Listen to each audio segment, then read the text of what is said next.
After a spring of lockdowns and restrictions, premiers are now looking ahead to the summer. Ontario unveiled its gradual reopening plan today, just days after Quebec. This is being done slowly and with extreme caution. I know that there might be some people who want to move faster, but we can't risk it right now.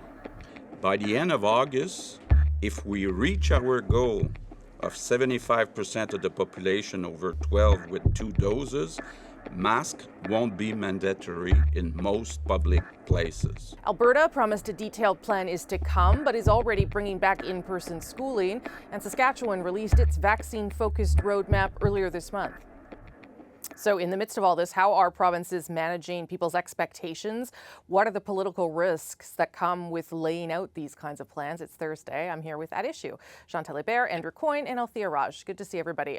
Let's start with Ontario, just because it's the one that came out today.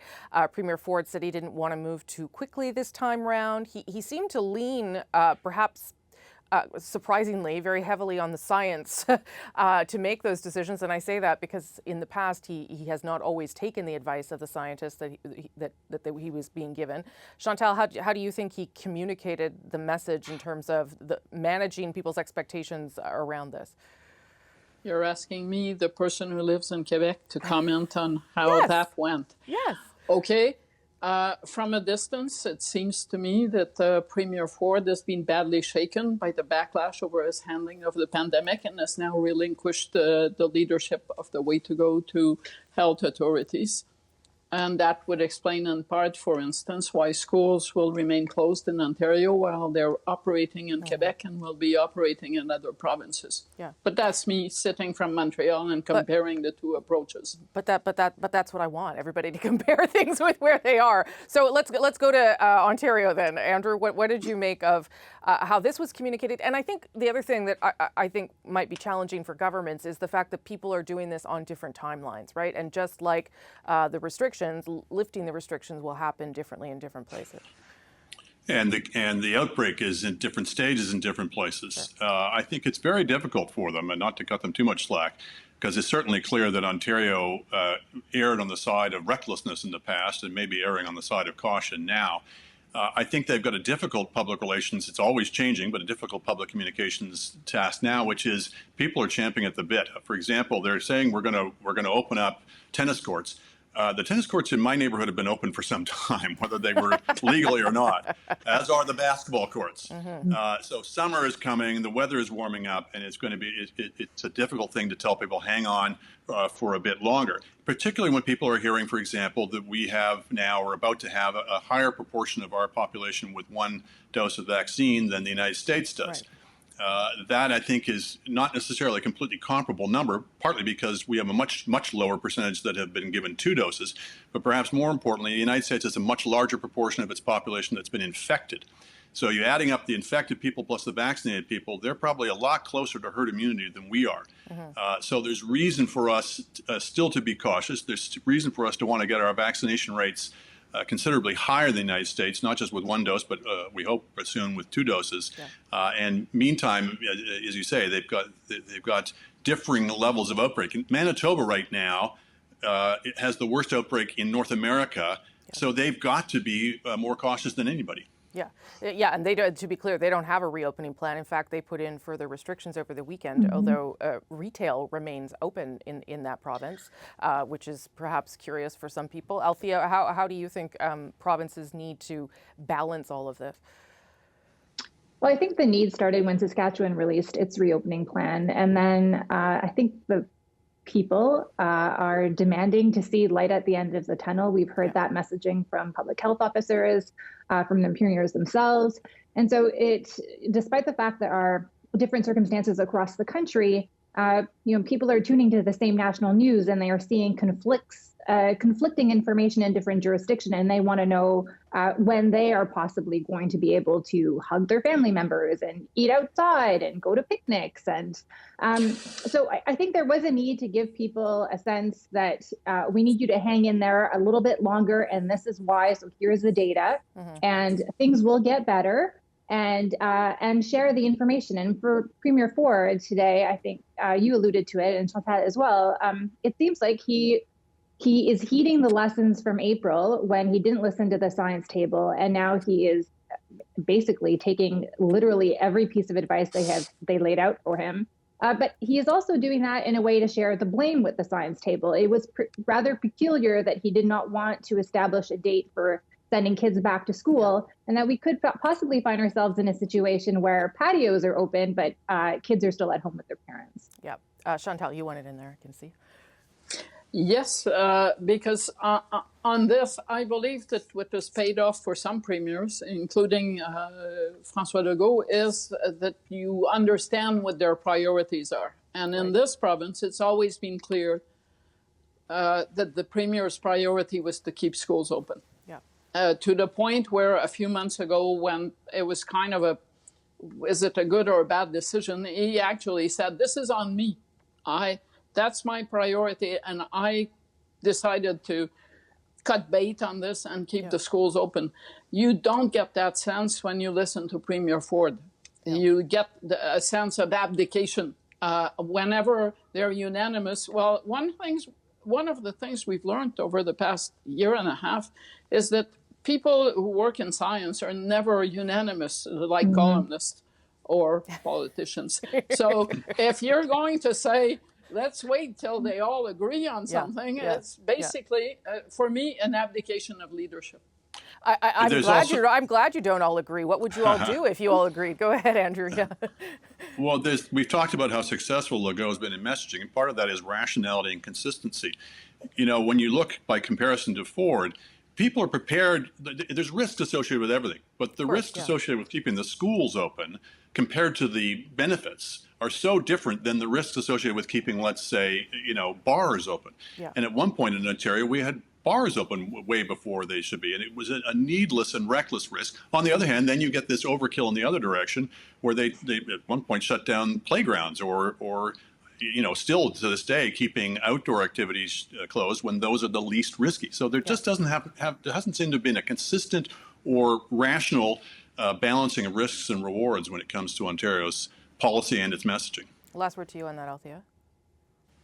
Well, I think the reason that François Legault has been so successful in Quebec is that even when he makes errors, and the rollout around Christmas was a complete disaster where he kept changing his mind and then eventually had to basically cancel Christmas that he had promised people a month earlier they would have, is that he has said he's sorry. It's on him. He has made mistakes and he's been honest with the public. And you get the sense, rather in Ontario, that Premier Ford is frankly scared that the April experience has spooked him and he doesn't want to revisit it again. Yeah, and he is continuing to point the finger at Ottawa for things that it is not doing properly, according to him. Yeah.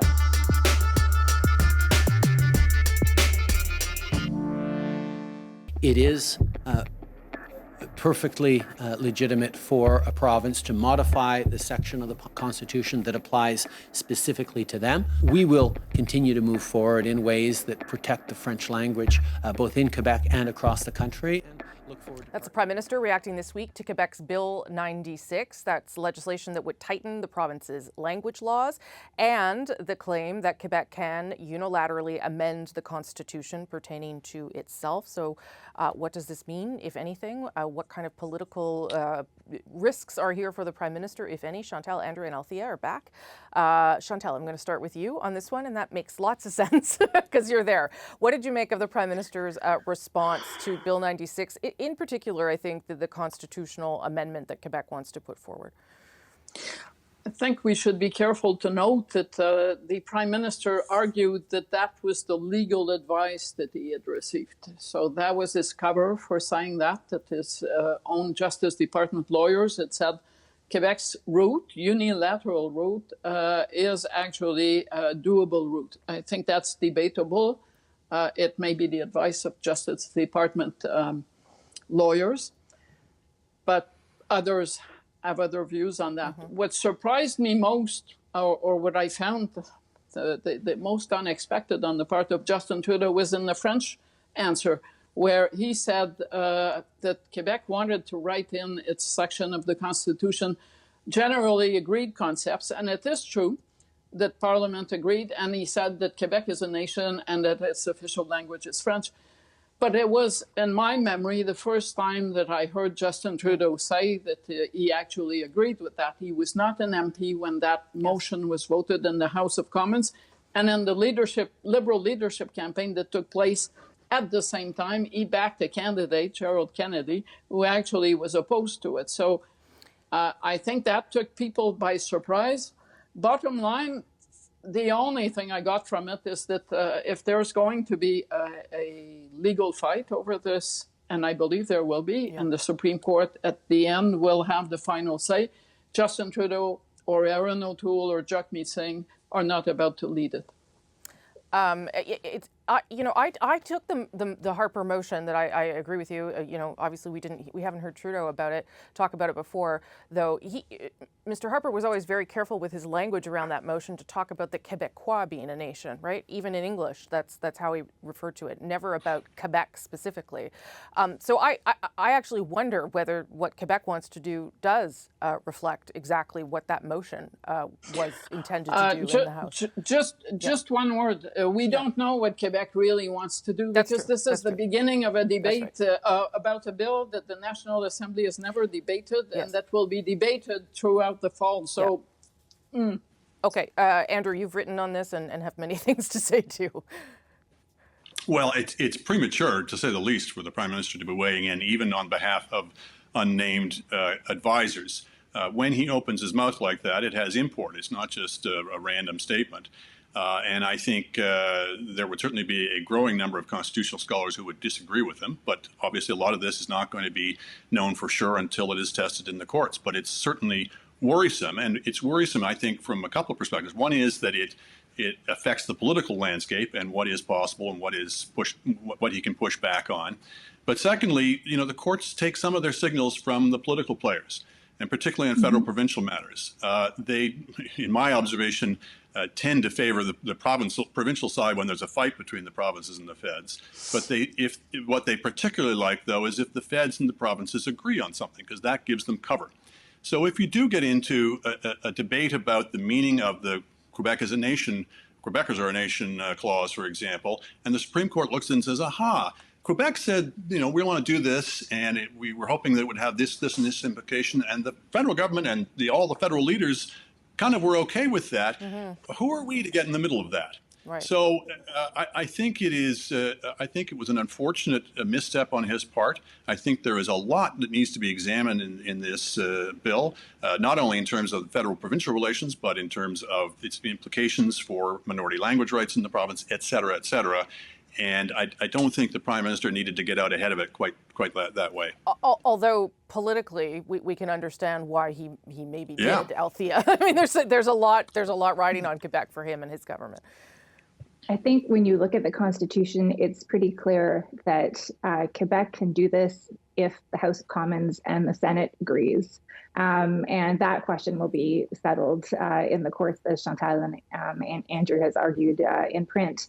But politically, this is the answer and the message he wanted to send. He does not want to have a fight with François Legault in Quebec. And frankly, what's even more surprising is people like Erin O'Toole and Jagmeet Singh also do not want to weigh in and have agreed with the Prime Minister's assessment that the House of Commons and the Senate Parliament does not need to weigh in on Quebec unilaterally changing a part of the Constitution that deals with English or French, which Section 43 clearly says needs to happen. So when you look at the tweets from Conservative MPs, you could see why Erin O'Toole would not want to have a debate in the House of Commons where some of his Alberta caucus members, not just Albertans, frankly, might have some concerns about one province, namely Quebec, unilaterally amending the Constitution. I think the other thing I'd like to say here is that this whole issue, for me, has raised the questions of, like, who is Justin Trudeau and what are his principles? Back in 2012, when he was running for the Liberal leadership, and the PQ was suggesting a revamped bill on 101, he said that this was completely unnecessary, that it was actually going to be a disservice to the Francophone community, that the studies that were showing a decline in the use of French, or projected decline, were actually just based on birth rates, and there was really not much to do about anything. He also came out really strongly against what the Harper government wanted to do on the niqab ban during the 2015 election. And we've heard very little about Bill 21. And now we're hearing very little about Bill 96. Okay. I should Chantal. say this, I don't think there's dissent just within the conservative ranks. I am hearing some rumblings from old-time liberals as well. Yeah. So this debate, I think, is only just getting underway.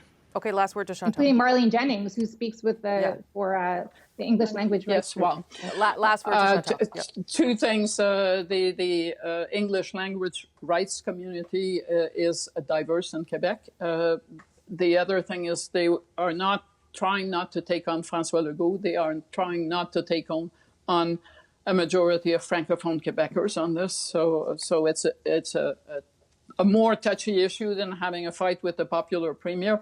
But finally, I believe that if the Prime Minister has so much legal advice at his disposal, it is incumbent on him to provide that same advice as to the impact those amendments would have on the country.